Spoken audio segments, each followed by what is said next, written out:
Bug. Duck. Cat. Duck. So, children, what is this activity about? What activity is this? Rhyming. About rhyming words. Today's activity is about Rhyming word. rhyming words. That means two words it will sound the same. Car, jar. A-R. Last two spellings will be the same, see. In your book, in your jar, which you have a flashcard. Mug, bug. See the U-G. U-G. Miss. U-G. Next one is dig big. I-G.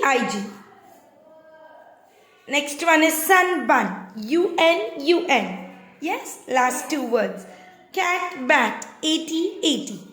Then call, tall. Same sound. Call, all. A-L-L. Pin, bin. I-N. Last spell. Hot, pot. O-T. Yes? So these are known as rhyming words. Two different words, but the sound will be the same. Okay, children? Okay. Did you enjoy the activity? Yes, please. Thank you, children.